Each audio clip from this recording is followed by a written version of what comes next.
Bienvenidos a La Vega. Estamos hoy en la Catedral de La Vega conversando con su obispo, Monseñor Héctor Rafael Rodríguez, a propósito de esta programación de Semana Santa que lleva a todos ustedes CDN. Monseñor, buenos días.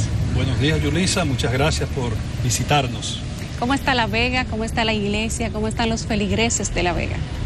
La Vega está bien en general, aunque siempre hay detallitos que podemos ir mejorando.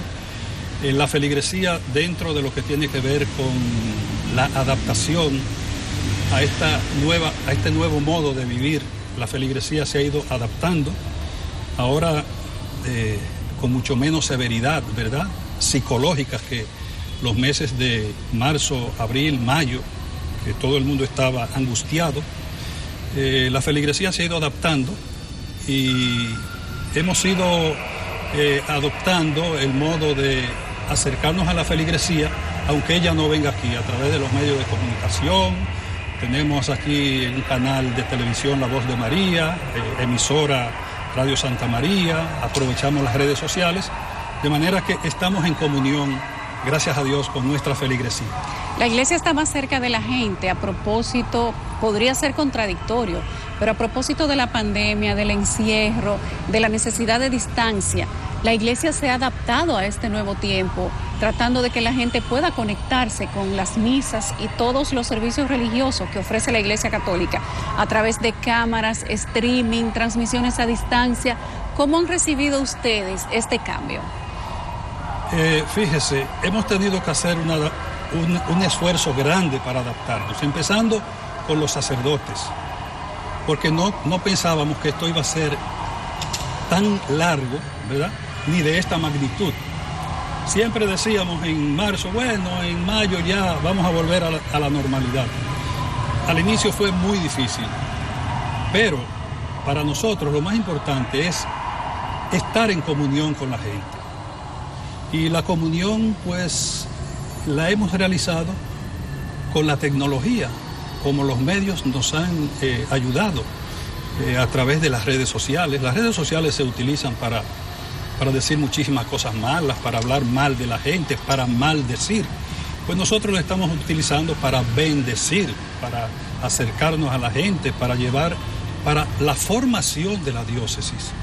Desde marzo ha sido a través de las redes sociales, a través del canal La Voz de María, a través de Radio Santa María y otros canales locales de aquí de La Vega y de Bonao y de Cotuí, que han puesto a la disposición estos medios para nosotros poder llegar a la gente, para la formación como tal, formación sobre liturgia, sobre la iglesia, sobre derecho canónico, sobre el funcionamiento de la diócesis como tal. O sea, hemos estado definitivamente muy cerca de la gente, pero por parte de la gente no ha sido fácil también, porque algunos dicen, esto no es misa. La costumbre. Es la costumbre, señores, y romper con costumbres, romper con hábitos, buenos o malos, eso no es fácil, no es fácil. ¿Cómo nos ha cambiado la pandemia, Monseñor? A usted como guía espiritual, como líder de toda una comunidad de feligreses, a la gente de La Vega, la gente de la Iglesia Católica de La Vega, la comunidad en general, ¿qué transformación hemos recibido respecto de los cambios que nos ha traído de manera obligatoria la pandemia del COVID-19? Hay dos tipos de transformaciones. Hay una transformación que es en el rito, en lo ritual, en las cosas que se hacen hacia afuera. Hemos tenido que comenzar a celebrar sin feligresía, no todas las misas, pero en tiempo de toque de queda no podemos celebrar con gente aquí. Hemos tenido que comenzar a celebrar no con iglesias llenas, eso a nivel externo, digamos. Pero para mí la transformación más importante es la interna, es la de el hombre o la mujer interior. Fíjese, esta pandemia nos ha ayudado, y eso uno lo oye mucho, pero yo lo he vivido en carne propia, a percibir que el ser humano es frágil, que nosotros somos frágiles, a percibir nuestra fragilidad, a saber que no somos ni Dios, ni superhombres, ni supermujeres, Entonces, eso ha sido una transformación interior que yo creo que nos ha ayudado mucho. Por otro lado, además de la fragilidad, nos ha ayudado esto a ver que, porque somos frágiles, hay personas con las que conversamos ahora, es una manifestación de la fragilidad. Conversamos ahora, mañana nos dicen que tiene COVID y pasado mañana nos dicen que murió. Entonces, eso nos hace pensar ¿en qué? En el sufrimiento ajeno. Y esta pandemia ha traído una sensibilidad y una solidaridad más fuerte en nosotros los seres humanos. Por ejemplo, al inicio, la gente se estaba volviendo loca, porque la gente no quería ir ni al mercado, ni al supermercado, ni a la pulpería, porque pensaba que en el aire, ¿verdad?, se iba a contagiar. Andaba esto, y es que hasta el humo del vehículo que respiraba, ahí estaba el COVID. Entonces, tuvimos que intervenir ahí desde Pastoral Social Cáritas, y comenzamos a hacer una cosa que a mí como que yo no le veía sentido: distribuir raciones alimenticias, porque yo decía, hay que enseñar a la gente a conseguir el pan de su vida con un buen trabajo y no a estarle llenando la boca y el estómago de comida por un ratito. Pero un día yo salí de aquí y un señor ahí afuera me dijo: "Monseñor, consígame algo que comer, vaya a su despensa, vaya a su cocina y consígame algo, porque si alguien no me da algo hoy, yo hoy no voy a comer". Yo dije, por las raciones alimenticias que está distribuyendo la iglesia a través de Cáritas, que venían del gobierno la mayor parte de esas raciones. Digo yo, pero entonces pues vale la pena, porque es lo mismo uno pensar, ¿verdad?, en una estructura sofisticada para que la gente consiga trabajo, no sé qué, pero mientras tanto, el que pasa hambre, que no tiene acceso a un trabajo, lo que necesita es comer. Entonces, vuelvo a centralizarme en la pregunta: ¿ha cambiado ese sentido como de indiferencia nuestra y nos ha centrado, dada la fragilidad humana, en un sentido como de solidaridad, a reforzar la sensibilidad y la solidaridad con las personas que sufren? Definitivamente, esta pandemia no solamente ha desnudado la fragilidad de nuestro sistema de salud, sino la fragilidad de nuestra solidaridad. Si usted tuviera que pensar o desear un cambio específico, un atributo específico que usted quisiera que tuviéramos como seres humanos, producto del aprendizaje de la pandemia, ¿qué sería? El mismo, la sensibilidad. Yo no dije otro. Comenzamos a ver que la vida vale, el valor de la vida, y el valor de la vida propia y de la vida ajena. Por eso andamos con las mascarillas estas, porque queremos proteger a los demás, en caso de que yo tenga el virus. Fíjese, que yo quisiera que se quedara el sentido de la solidaridad, de la sensibilidad humana. Oiga, somos humanos. Hay otros seres por ahí que se llaman animales, dejémosle eso a ellos, ¿verdad?, que actúan por instintos, que viven de la supervivencia. Y si tienen un hijito que comerse a la mamá o la mamá al hijo, pues lo hacen. Pero nosotros somos humanos. Y yo lo que más anhelo es que de esta pandemia nosotros aprendamos más a ser humanos. Humanos. Lo mismo va a pasar con la Iglesia Católica post pandemia, monseñor. Nosotros, la Iglesia Católica, somos seres humanos de este mundo, de esta sociedad, que está inmerso dentro de esta sociedad y está traspasada por los mismos problemas como seres humanos. Entonces yo creo que esto es a la humanidad que tiene que enseñarnos a ser más humanos, más sensibles, a cuidar más la vida propia y la de los demás. Que lamentablemente aparece gente donde quiera que se burla hasta de sí mismo, de la enfermedad, de que eso no es nada y que no sé qué. Yo recuerdo uno en Barahona, un gordito, estaba en las redes sociales, eso estaba acabando, y él hacía carreras de motores. Muy jovial este muchacho. Y se reía de todo. Y un día saca, señores, estoy cogido. Y murió como a la semana. Tenía unas condiciones. Entonces, yo espero que esto nos enseñe a tomar la vida más en serio, sobre todo el valor de la vida más en serio. Monseñor, y a tener más fe. ¿Podría la pandemia enseñarnos a tener más fe? Disculpen, ciertamente me fui solamente por la arista de lo humano, a tener más fe. Usted sabe tal vez por qué me descargué más por lo humano, porque ninguna persona que esté en el cementerio, ningún cadáver, puede venir a alabar y adorar a Dios. Claro, es así. Pero la fe, como dice la Biblia, mueve montañas y nos ayuda a ser más fuertes, ¿verdad? La fe nos ayuda, que es una virtud, a desarrollar también la virtud de la prudencia. La virtud de la prudencia, la virtud de la fortaleza, la fe. Nos ayuda a desarrollar todas esas virtudes que, humanamente hablando, nos van a ayudar a enfrentar más no esta pandemia, sino este modo de vivir que yo digo que se va a quedar. Yo no soy un científico, pero yo creo que ya hay muchas cosas que vamos a tener que respetarlas y adoptarlas. ¿El dolor y la dificultad nos hacen más creyentes o nos hacen menos creyentes, Monseñor? Pienso que nos hacen más creyentes, pero hay gente que no ha tenido tal vez vamos a decir así, una cultura religiosa, y Dios no entra en su vida.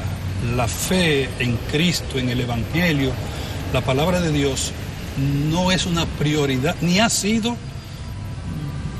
Y si no piensa en Dios, si el dolor no le ayuda a acercarse a Dios, pues no va a ser una prioridad en su vida. Pero evidentemente que una persona que cree en Dios, el dolor yo creo que le afianza su fe en Dios, le acerca más a Dios, porque en Dios, como dice el Salmo, va a encontrar su esperanza, va a encontrar su salud, va a encontrar Dios. Para los que creemos, Dios lo es todo. Entonces, una persona que está acorralada por el dolor, por una enfermedad, antes que pensar en un brujo, antes que pensando en un médico, se pone en manos de Dios, de camino al médico. A veces hasta los médicos se ponen en manos de Pero Dios. Pero claro, han pasado conmigo. Esa dificultad, sí, ese antagonismo que históricamente se menciona entre la ciencia y la fe, o la ciencia y la iglesia, ¿podría ser que haya disminuido en la medida que han pasado los años, o usted cree que ha acrecentado? Fe y razón. Ahí está el aparente antagonismo, que creo que fue el Papa Benedicto XVI, escribió una encíclica sobre fe y razón, que dice no. Incluso, ¿qué es lo que nosotros como sacerdotes hacemos? Nosotros utilizamos la razón, estudiando filosofía, teología, primero los estudios primarios y secundarios, para hacer una especialidad en moral, en derecho canónico, en liturgia, en todas estas áreas.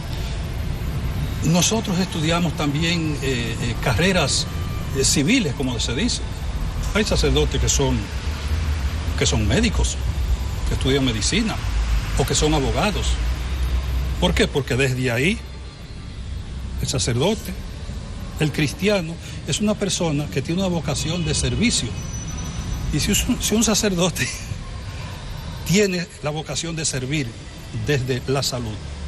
En San Pedro de Macorís yo conozco un sacerdote que es médico, Padre Daniel, que ahora está en el Seminario Mayor Santo Tomás de Aquino, es médico, doctor Daniel de los Santos. Entonces, no hay tal divorcio, antagonismo. Fíjese que en el mismo Vaticano hay un departamento ahí, científico, donde hay foros, donde se acoge a científicos. Stephen Hawking. Él tenía sus visitas ahí, sí, en el Vaticano, sí, y se conversaba con él. Entonces, de una forma especial, sí, pero se conversaba. Pero si se sataniza, un científico, ese hombre nunca iba a llegar por ahí, ni iba. Entonces, yo entiendo que la Iglesia Católica es abierta, ¿verdad? Tiene la manera de conversar, de escuchar. Ya los médicos hablan de milagro, monseñor, cosa que tal vez no era común en el pasado, pero los médicos hablan ante situaciones muy difíciles de salud, ellos hablan de milagros. Bueno, significa que ha habido un acercamiento entre la ciencia y la fe. Fíjese, en el proceso de beatificación de un santo en la Iglesia Católica debe haber un milagro. Un milagro generalmente viene de una curación que de una manera extraordinaria, no por un medicamento. Una persona ya desahuciada por un médico, de repente viene y dice, se puso en la mano de un santo, le dijo, mira, ayúdame. Y el médico le examina. Entonces, cada santo que hay beatificado, detrás hay un médico que ha dicho, esta persona se curó, si es de una curación física, de algún tipo de enfermedad catastrófica, un cáncer, no sé qué, que tenía el hígado destruido y ya el médico dijo, no hay nada que hacer. Pues hay un médico que ha dicho, bueno, mira, ha habido un milagro. Y lo testifica, lo certifica. Eso es así. Monseñor, y eso hace tiempo que se está dando. ¿Sí? Por suerte. Sí, sí. ¿Cómo vamos a vivir esta Semana Santa? Diferente a todas las que, al menos en mi edad, yo conozco, creo que usted también. Esta va a ser una Semana Santa atípica, distinta, especial, si se pudiera decir de esa manera. Ya vivimos una, y con mucho dolor, la del año pasado. Sí. Esta va a ser más fácil. Ya tenemos una experiencia, ya tenemos un camino andado. Esta va a ser más fácil. Pero la del año pasado sí fue dolorosa. Fue dura. Oiga, hay una celebración que se llama la Vigilia Pascual, que esta catedral está llena de velitas encendidas, sábado santo por la noche. Yo solito aquí, con 7 lectores, uno aquí, para las 7 lecturas, un coro de una familita que encontramos. Terrible. 0 Viernes Santo, 0 procesiones. Pero este año, yo creo que ya por el camino andado, nosotros vamos a celebrar una Semana Santa con más paz. Tal vez con la misma fe, pero con más paz. Con más paz. Fíjese que la Semana Santa es ese espacio de tiempo del Domingo de Ramos al Domingo de Resurrección, en que el ser humano, al menos el católico, cristiano católico, dedica más tiempo para acercarse a Dios.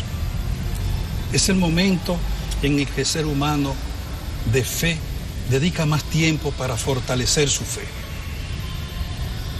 ¿A través de qué lo hace? A través de unas actividades que son externas. Por ejemplo, los viacrucis, que es caminando por las calles, las peregrinaciones. Nosotros íbamos de aquí, salíamos a las 3 de la mañana, a las 4 de la mañana, para el Santo Cerro a pie, un día, el Viernes de Dolores. Peregrinaciones. A través de celebraciones. La Semana Santa es ese espacio de tiempo en que el ser humano dedica más tiempo a Dios. Le dedica su vida a Dios. Aunque vaya a la playa, aunque vaya donde vaya, pero el cristiano escoge ese momento para Dios. Y hay otras actividades que son como más personales. Durante la Semana Santa se intensifica, como durante toda la Cuaresma, ese sentido de fragilidad humana. Y nosotros tenemos el sacramento de la reconciliación o el sacramento del perdón, que la gente de una manera más individual pues se acerca y frecuenta ese sacramento. En la Semana Santa es privilegiada para esto. Las celebraciones eucarísticas de Semana Santa, hay retiros. Sin embargo, usted me puede preguntar, ¿y cuál es el programa de la Catedral de La Vega para la Semana Santa de este año? Nosotros estamos caminando primero con respeto a la vida y a las disposiciones que para preservar vida hacen las autoridades de salud. Eso es lo primero. Y nosotros no sabemos qué medidas va a haber de aquí a la Semana Santa. Sabemos de aquí hasta el día 7 de febrero, ¿verdad? Que hay toque de queda que empieza así, que hace así, que es esto, que están tantas celebraciones. Entonces... Pero su plan, el plan suyo, Monseñor Rodríguez, Catedral de La Vega, su plan para Semana Santa, ¿cuál es? Mi plan para Semana Santa tiene que ser, no puede ser un plan preciso así, hablarle de horarios, hablarle de celebraciones. No. Mi plan es que la gente viva su fe, que la gente esté cerca de Dios, que los cristianos y cristianas de la diócesis de La Vega entremos en comunión. ¿A través de cuáles medios? A través de los medios que la tecnología nos presenta hoy. Que no esperen que vamos a tener si no se puede. Si se vacunó a todo el mundo y se declaró la República Dominicana como parte del mundo, que de aquí a Semana Santa no hay COVID, tenga usted segura que activaremos todas las actividades. Pero de aquí a ahí, lo que el obispo de La Vega quisiera es que la gente, darle la oportunidad a la gente a través de los medios para que viva su fe. Entonces, esta diócesis tiene 58 parroquias porque hay toda una estructura de seguimiento donde el obispo no tiene que estar presente. Hay 58 parroquias. 58. Quiero que se detenga un momentico ahí, en las 58 parroquias. Monseñor, tengo que pedirle un segundo para que hagamos una pausa muy breve, para luego continuar con esta interesante entrevista en la Catedral de La Vega. Estamos de vuelta ya en la Catedral de La Vega, en esta programación especial de CDN. A propósito de Semana Santa, hoy conversamos con el obispo de La Vega, Monseñor Rodríguez. Monseñor, antes de irnos a la pausa hablábamos de las 48 parroquias. 58. 58 parroquias, más todavía, sí, que componen la arquidiócesis de La Vega. La diócesis. Cuéntenos cómo es el trabajo comunitario de todas estas parroquias y cómo incide en, digamos que en la administración local de todos los feligreses. Las parroquias son unas entidades organizadas para evangelizar. Esa es la misión de la iglesia. Evangelizar es llevar la buena noticia del Evangelio. De manera que lo que buscamos es que el Evangelio sea el criterio que ilumine el pensamiento, el trabajo, la vida de la gente. Eso es la evangelización. Y para eso hay lugares que se llaman parroquias, donde hay un párroco, hay un vicario, hay sacerdotes, hay diáconos permanentes, son personas casadas que se consagran, se ordenan para trabajar. Y el trabajo fundamental es de evangelización. Pero la persona humana tiene muchas necesidades. Entonces, para evangelizar no es solamente enseñarle el Padre Nuestro, celebrarle una Eucaristía, que es muy importante la Eucaristía, porque la Eucaristía es como una acción de gracias que recoge todos los esfuerzos de la gente, todas las penurias de la gente, y se la ofrecemos a Dios y damos gracias a Dios por la vida, se recoge lo bueno que la gente vive y lo presentamos en la Eucaristía. Entonces, dentro de las parroquias, pues ahí se preparan a las personas para que entiendan mejor la palabra de Dios, entonces hay catequesis a nivel bíblico, a nivel sacramental, porque nosotros no queremos que una persona se bautice o que dos padres bauticen un niño pequeñito bajo la responsabilidad de que el niño es el responsable de ese sacramento. Los responsables son los padres, y por eso tenemos unos cursos con ellos y con los padrinos para que nos garanticen que ese niño va a estar educado en la fe. Qué bueno que usted menciona eso del bautismo, Monseñor. ¿Usted piensa, de acuerdo a su experiencia, que sacramentos como el bautismo, la comunión, la confirmación, deberían hacerse con niños pequeños que todavía no tienen conciencia de su actuación, o mejor deberíamos hacerlo cuando están un poco más grandes, para que ellos adquieran conocimiento desde inicio y puedan continuar con su camino religioso? Humanamente hablando, tocando, ¿verdad?, la conciencia de la gente, si el criterio es la conciencia o la falta de conciencia, entonces siendo adultos sería lo ideal. Pero ¿qué ocurre? Que desde los primeros, las primeras comunidades, ya los apóstoles iban y bautizaban a toda la familia. A toda la familia, no dice a los adultos, no dice a los niños, no dice a los adolescentes, sino a toda la familia. O sea, iban y bautizaban, iban pasando por las comunidades y bautizaban a toda la familia, a los miembros de toda la familia. ¿Qué ha hecho la Iglesia? Que para cumplir, no para cumplir, sino porque es que es bueno que la persona esté en gracia, incluso desde pequeñito. La gracia de Dios no tiene un límite de que si aquel entiende o no entiende. Dios está por encima de la conciencia del ser humano y Dios actúa. Entonces, ¿qué es lo que queremos garantizar? Que si una persona, si una pareja tiene a su hijo y quiere, a nadie se le obliga, La iglesia no va a decirle, mire, o bautizan o no me vuelvan a la iglesia. No. Yo he bautizado muchas personas grandes, porque los padres han decidido eso y son católicos. No ocurre mucho, pero para garantizar, lo que no queremos es entrar a administrar estos sacramentos, que son unos signos sagrados a través de los cuales actúa la gracia de Dios por su Espíritu de una manera salvaje así.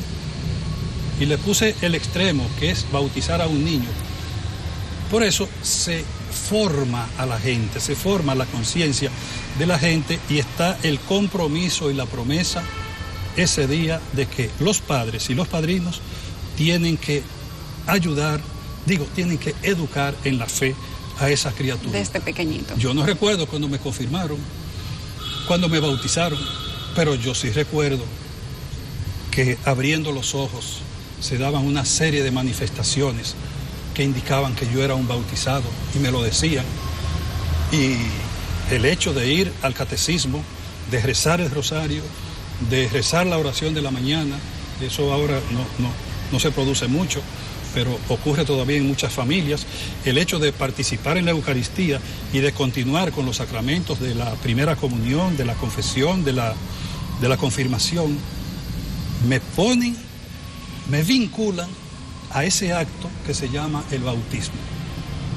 Mis padres y mis padrinos se encargaron de ayudarme a tomar conciencia, una conciencia que yo no tenía cuando ocurrió, que yo estaba muy pequeñito, tenía como un mes. Entonces, en la parroquia está ese trabajo de formación religiosa, pero también formación. Te voy a mencionar la doctrina social de la iglesia. Claro. Bueno. Eso es como el ala más social, de la conciencia social. El ser humano es un ser social. Entonces, los párrocos no pueden confundirse en las parroquias, en el área parroquial, solamente con un trabajo social y no un trabajo, digamos, de seguimiento espiritual, a nivel de la oración, a nivel de los sacramentos, porque entonces le está quitando el trabajo al síndico. Le está quitando el trabajo al síndico, a un médico, a un profesor, a un abogado, a un senador. Porque los obispos, es más, hasta los sacerdotes tienen un poco de cada una de esas cosas. Tienen un poco de alcalde, de médico, de psicólogo, de psiquiatra, de senador, de político, de diputado, porque dentro de esa comunidad de feligreses, todo el que tiene una necesidad de ayuda va a la iglesia, va donde su guía espiritual, aunque haga las demás diligencias. El Papa Francisco habla mucho y ha rescatado bastante lo que es la iglesia, una iglesia cercana y una iglesia en salida también. Diciendo a nosotros los obispos, salgan de las oficinas, vayan a encontrarse con la gente, salgan por los barrios, salgan. Yo duré 2 años aquí en esta diócesis, 2 años, para visitar 58 parroquias, una visita pastoral se llama eso. Y yendo a cada parroquia, yo iba a visitar el juzgado de paz, el ayuntamiento, la policía. Y ¿para qué? ¿Para curiosear? No, para entrar en comunión con toda la gente. Incluso teníamos hasta reunión, ¿usted sabe con quién? ¿Con quién? Con evangélicos. ¿Por qué? Porque los católicos y los evangélicos, hay comunidades que tienen, donde quiera tienen los mismos problemas. Sí. Los problemas son los mismos. El camino vecinal que hace falta, el acueducto, lo tienen todos. Entonces, un bonito ejercicio. ¿Para qué yo salí de mi oficina y la gente, mucha gente guapa con el obispo, que ya no recibe a nadie aquí, que nada más anda en la calle, para conocer la diócesis por dentro? Yo llegué aquí en el año 2015. Entonces, ese criterio del Papa de la iglesia en salida, de una iglesia cercana, ¿verdad? Eso es lo que trata de hacer cada párroco en su parroquia, ¿verdad? Vivir cerca de la gente, poner el oído en las preocupaciones de la gente, y ahí viene lo de tener una parte de cada uno de estos servidores públicos. Porque aquí han venido donde mí para que yo los ponga el camino de la solución de un problema de cloaca, por ahí, por las Carmelitas creo que era. Un poco de alcalde también. Sí, entonces tuve que hablar con el alcalde, tuve que hablar con el de INAPA y recibimos una comisión de ellos aquí, y esa cosa una vez se tiene que hacerla. A veces es un problema de salud, dice, pero si el sistema está funcionando, ¿para qué usted viene aquí? Una comunidad de servicio. La iglesia sí. Tiene que tener el oído y el corazón abierto a las necesidades de la gente. Y si la necesidad es un problema de salud, pues vamos a canalizar por salud pública, un hospital, una clínica, un amigo médico. Si el problema es de derecho, pues vamos a ver el fiscal o la policía, yo no sé. ¿Qué ha significado, Monseñor, la llegada de este nuevo Papa a la Iglesia Católica? Un Papa cercano, ameno, hasta jovial, muy aterrizado, que va de frente con los problemas de la Iglesia, que no le tiene miedo a los comentarios y que se introduce en discusiones de temas que son espinosos, a los que históricamente la Iglesia Católica no le iba de frente. ¿Qué significa todo esto para este estallido mundial de resultados por todas esas actuaciones de este nuevo Papa? Bueno, este Papa tiene una mentalidad, es decir, ha bebido no de una cultura, no quiero comparar culturas, sencillamente ha bebido de una cultura más religiosa y a todos los niveles, más latinoamericana, de Argentina. Es otra visión, otro enfoque, y este es un Papa que ha pedido a la Iglesia regresar al Evangelio y punto. A su origen. A su origen, al Evangelio. Y al que proclamó esas verdades del Evangelio, que es Jesucristo. Fíjese que su nombre es Francisco. Francisco. En honor a San Francisco de Asís. la norma del grupo que fundó San Francisco es el Evangelio a la letra y sin interpretación. Esa fue la primera norma de San Francisco, tengo entendido. El Evangelio ad literam, a la letra y sin glosa. Usted sabe que las glosas son unas interpretaciones que se escriben a la orilla de cada párrafo, al lado de cada párrafo de un texto. Entonces usted pone una glosa y hace como una interpretación. Sin interpretación. El Evangelio a la letra y sin mucha interpretación. A la clara. Pero hay que adaptar el Evangelio a la cultura, porque si no vamos a seguir andando con las chancleticas que usó Jesús, con los harapos. Con los harapos estos del tiempo de Jesús. El Evangelio viene para iluminar la vida del ser humano, para iluminar los proyectos humanos. El Evangelio viene para iluminar al ser humano. Yo creo que no viene para hacer que uno vuelva a predicar debajo de una higuera, porque Jesús predicó ahí. No, a avanzar, sí. A ir con el tiempo. Tenemos que inculturar, ¿verdad? Sí. El Podríamos Evangelio decir sin quitar su esencia. Sin quitar su esencia. Porque inculturarlo no significa adaptarlo a mis caprichos personales y a lo que a mí no me molesta. Monseñor, ¿podríamos decir entonces que el Papa Francisco es un hombre, porque es un hombre de Dios, pero es un hombre cercano? Es la representación divina en la iglesia de un Dios que es cercano, que está al lado del pobre, del indigente, como del rico y del que no es indigente, del que sabe y del que no sabe. Podríamos decir que es un hombre aterrizado. Es cercano. Decir que es la representación de Dios en la iglesia. En la tierra. Oiga, las Sagradas Escrituras dicen que todos hemos sido hechos, creados a imagen y semejanza de Dios. No es un atributo solamente del Papa, sino suyo, mío y de todo ser humano, siempre y cuando, ¿verdad?, creamos en que somos criaturas de Dios. Si no, retiro lo dicho. Pero el Papa es un hombre cercano. Le hago una pequeña historia. Claro. Cuando yo llegué aquí en el año 2015, ya había lo que se llama una visita ad limina en Roma. Como a los 15 días, yo me metí en el grupo porque yo era el obispo de La Vega y fui a esa visita.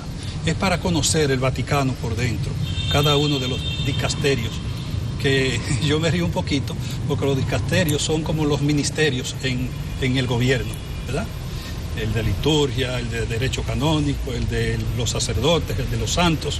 Bueno, y ahí nosotros comíamos en una pensión donde vivía el Papa.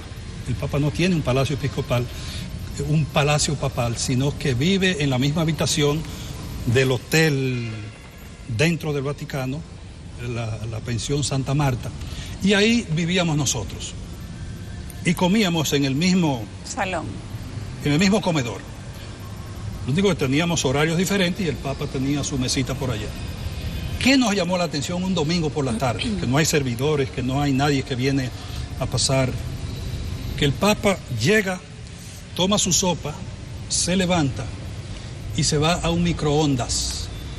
A calentar su sopa. A calentar su sopa. Nos quedamos así. Así nos quedamos. El Papa terminó el tiempo que le puso. ¿Y sabía manejar el microondas? Sí. Se sienta y se paraba, iba a una mesa a coger lo que él necesitaba. Eso es una señal. El Papa, saliendo de ese lugar, entraba a un carrito Ford Fiesta, vi la marca, azul, que casi no cabía. Pues hay carros de todo tipo, jipetas. Pero él prefería ese. Ese es el carrito donde él se perdía, porque yo viví en Roma 2 años, siendo el Papa, y era un problema para la seguridad para la seguridad. Se escabullía, hacía todas sus diligencias. Sí, aparecía en una parroquia de un pronto, bendiciendo y hablando con la gente. Es un papa muy cercano. Que no es una teoría que es un papa cercano, es que ha dado señales de que es cercano a la gente. En plena audiencia ahí en el Vaticano, tomar un señor lleno como de unas pelotas así. Yo cuando vi y darle un beso, yo le dije, mira, yo esto no lo hago. El ir a una cárcel y besar los pies, discúlpeme, besar los pies con un beso físico así. Real. Después de lavarlos. Es una lección. Eso estremece. Para este obispo que él nombró. Es un hombre cercano. Físicamente, pero también con su mensaje y con su palabra. Al mensaje del Papa no hay que ponerle una glosa de interpretación. Yo creo que es muy sencillo y como usted dice, va derecho al grano. ¿Qué aprendió usted de todo esto, de esta etapa en Roma, de esa cercanía con el Papa? ¿Qué le quedó internamente a Monseñor, el hombre, el servidor, el sacerdote? ¿Qué le quedó de ese tiempo compartiendo cerca del Papa Francisco? Compartir cerca del Papa Francisco se convirtió para mí en una escuela de sensibilidad y de cercanía para las personas.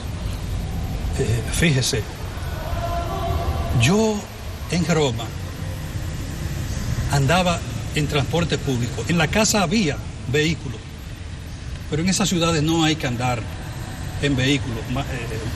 Entonces, en el transporte público, en la guagua, en los autobuses y en el metro, mire, había que escuchar lo que la gente decía, la gente que se montaba ahí. Este Papa me está convenciendo. Hay un señor que dijo,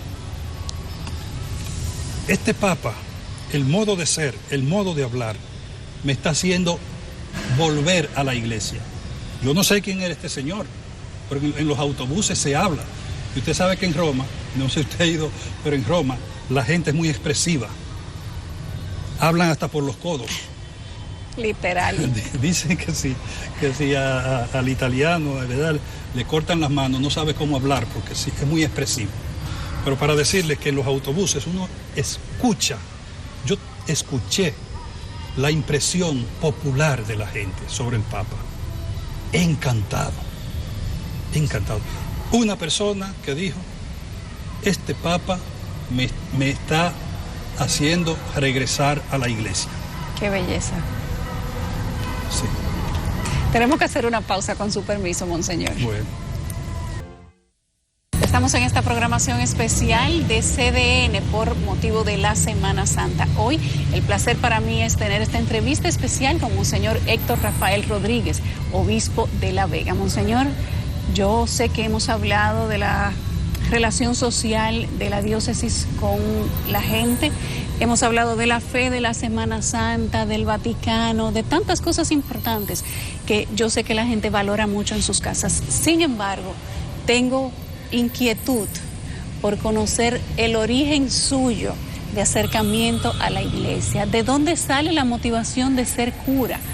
Además, un hombre que después de recorrer un camino aquí, también tuvo asignaciones internacionales, o sea, fue a ser cura en países fuera de nuestro territorio, Brasil, Italia, África. Usted es un hombre que tiene una vasta cultura de religión, de iglesia, de fe en países extranjeros. ¿Cómo se combinó todo esto y cómo usted llegó hasta ahí? Cuénteme su historia. El origen primero.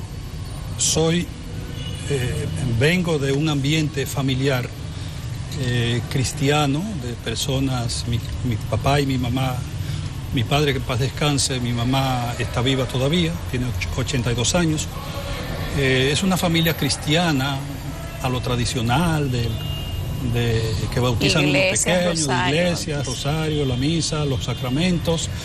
Y ahí yo abrí los ojos. En mi casa acogían a los sacerdotes, unos sacerdotes canadienses en Sánchez. Los de intercambio. No, lo acogían cuando él iba a celebrar la misa cada mes y comía en mi casa. Entonces me causó un impacto fuerte desde chiquito, desde pequeño, el desprendimiento de estos hombres blancos, ojos rubios, no sé qué, que van y se ligan con estos campesinos y se quedan ahí y son tan cercanos, son los misioneros del Sagrado Corazón, mi congregación, la congregación mía. Hay uno que se destacó mucho, el padre Emiliano Tardif.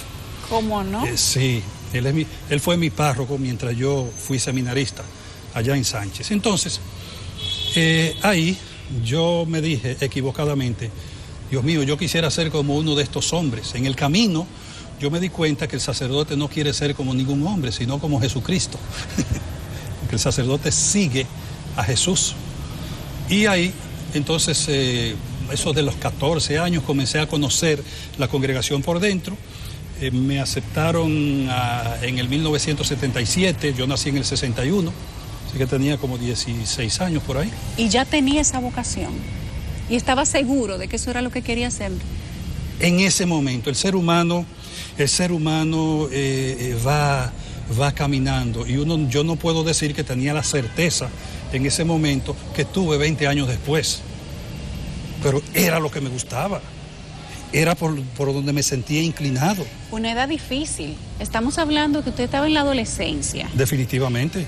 Una etapa que es de mucha confusión para los jóvenes y en momentos en que sus amigos estaban en tener novia, usted estaba en entregarse a la iglesia. Hay que tener un llamado para eso. Y yo estaba enganchado en mi noviecita. ¿También? Adiós, pero ven acá. Eso debió ser un golpe. No. Para usted no, para ella. Es posible, pero ahí no hay ningún tipo de compromiso a esa edad. No, es una edad, es infancia. No hay ningún vínculo así, no.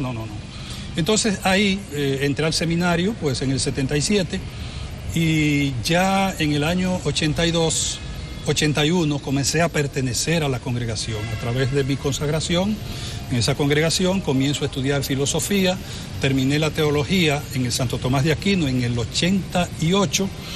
En la congregación hay un año que es para, digamos, de prueba, después que uno termina, como diácono. Lo hice en Santiago, en la parroquia de la Alta Gracia, y en el 89 fui ordenado sacerdote. Inmediatamente el superior de la congregación me llamó y me dijo, hemos pensado que usted sea formador de nuestros candidatos a sacerdotes misioneros del Sagrado Corazón. Para eso lo vamos a mandar a Roma a estudiar 2 años. Y como al mes de yo estar ordenado, me ordenaron el 10 de junio del 89, pues en julio ya yo estaba... Camino a Roma. Camino no allá, porque tenía que comenzar a aprender italiano en una universidad y comenzar el curso en la Universidad Gregoriana en el mes de octubre. Un curso de teología espiritual. ¿Y aprendió el italiano? Rápido. Necesariamente. Sí, Era requisito. Porque es que dan clase en italiano y los exámenes y todo. ¿No cogió lucha con eso, señor? Nada, para nada. Para nada. No, porque uno va a una universidad primero, 2 o 3 meses, después me enviaron a una parroquia nuestra, a Palermo. Estaba la mafia muy fuerte ahí en ese tiempo. Pero es como la violencia aquí, uno no se da cuenta casi, uno la ve cuando ustedes la publican por la televisión. Uno convive con ella. Y entonces, en el 91 regresé aquí y ya comencé mi trabajo, digamos, donde yo entré en Licey al Medio, el centro vocacional de los misioneros Sagrado Corazón. Mi tierra, Licey al Medio. Licey al Medio, no me digan. Pues ahí hay una casa de formación que después que yo llegué aquí, en el 91 me probaron un poquito en parroquias, en Castillo, en San José de las Matas, pero ya en el 92 comencé a ser formador, es decir, acompañar a esos muchachos que dicen que quieren ser misioneros, a buscar la motivación, porque eso es muy importante, para que no liguen la vocación con V, que es un llamado a servir dentro de la iglesia, con la vocación, que es un llamado a comer en una congregación. Entonces, uno lo acompaña ahí, ¿verdad?, para que estas cosas no ocurran, para purificar un poquito las motivaciones vocacionales. Y ahí estuve en Licey del Medio del 92 al 94. En el 94 me enviaron a Santo Domingo, al Seminario Mayor Nuestro. Ese seminario estaba en Herrera, por el ensanche Altagracia, se llama El Abanico de Herrera. Una zona caliente. Muy caliente, ahí. Porque ahí fue que yo estudié. Sí, nosotros andábamos pegando pancartas cuando éramos estudiantes y del 81 al 88, usted no puede imaginarse. Ahí todo se lograba con la lucha en ese tiempo. Entonces ahí me tocó ir a ser no estudiante sino formador del 1994 al año 2000. Estuve ahí acompañando a los filósofos y teólogos en Santo Domingo. Y del año 2000 al 2006, entonces hay una etapa en las congregaciones que se llama noviciado, que es un acompañamiento más cercano a cada uno de estos muchachos que quieren ser misioneros, y eso era el Licey al Medio nuevamente, del año 2000 al 2006. Y en el año 2006, la congregación, en un capítulo general, me elige entonces el superior provincial, superior de la comunidad. El superior es una persona que acompaña, que anima a la congregación, que hace planes para que la congregación camine bajo unos mismos criterios. ¿Te entiendes? O sea, no es que viene a mandar y a dar, no, pero se llama superior provincial. Y estuve ahí desde 2006 hasta 2011. En el 2011 la congregación, que está en más de 40 países en el mundo, los misioneros del Sagrado Corazón en todos los continentes, entonces hizo un capítulo general donde invitan a todos los provinciales del mundo. Son 23 provincias, 23 provinciales en ese entonces. Y el provincial de aquí era yo. Entonces ahí se elige un nuevo general y un nuevo consejo general. Entonces se eligió el general, que era de Estados Unidos, y se eligieron los consejeros generales, que son 5. Y ahí estaba usted. Entonces, dentro de los consejeros generales, me eligieron a mí como primer consejero del superior general en el año 2011. Y por eso yo estaba en Roma. Y el trabajo nuestro, el servicio nuestro es de animación, pero en toda la congregación. Los consejeros generales y el general se distribuyen el trabajo en los 5 continentes. Así que a mí me correspondía ir a África francófona, donde estamos, que es Camerún, Senegal y Congo. Decimos Congo-Kinshasa por la capital, porque hay un Congo-Brazzaville. Y en América Latina, pues me correspondía donde estamos, en Brasil, en Ecuador, en Colombia, en Venezuela, Perú. ¿No se bajaba de un avión, monseñor? Casi no. Y los de habla hispana en Europa, y los de habla italiana, porque los otros hablaban más inglés que otras cosas. Sí. Yo quiero hacerle una última pregunta. Es una curiosidad personal. De todos estos años de carrera religiosa, ¿cuál ha sido el momento en el que personal y espiritualmente usted ha sentido más de cerca esa sensación de estar conectado con Dios, de tener el Espíritu Santo cerca, dentro, al lado? Su momento más especial de toda su carrera, ¿cuál ha sido? Mire, el momento más especial, usted no lo va a creer, pero no es ni cuando tenía esas grandes responsabilidades en Roma, ni cuando tengo esta gran responsabilidad aquí, digo responsabilidad como responsabilidad, sino lo que más me ha chocado a mí es cuando he visitado a Jesucristo en una cama, los enfermos. Cuando he visitado a los enfermos, la impotencia, por un lado, de no poder hacer nada, no porque no soy médico, porque a veces ni los médicos pueden hacer nada. La impotencia de estar ahí. Pero por otro lado, la alegría de ver cómo los enfermos, mi visita ha sido como una visita de Dios. Y cómo mi presencia no es la mía, sino que los llena de alegría. A estas personas les llena de alegría, porque uno no va a llevarse ni a mercadearse uno mismo, sino que uno le va a llevar al Señor el perdón de Dios. Algunos se confiesan, otros comulgan y otros sencillamente conversan. Se sienten acompañados. Mire, hubo un momento en Licey al medio, entre el centro vocacional y el pueblo de Licey, por ahí por donde está la escuela normal, que me llevaron a ver a una señora. Y nunca en mi vida yo había tenido una impresión tan fuerte. La señora tenía un cáncer de garganta y tenía esta parte aquí, ¿verdad? Llena de animales. Y no olía bien.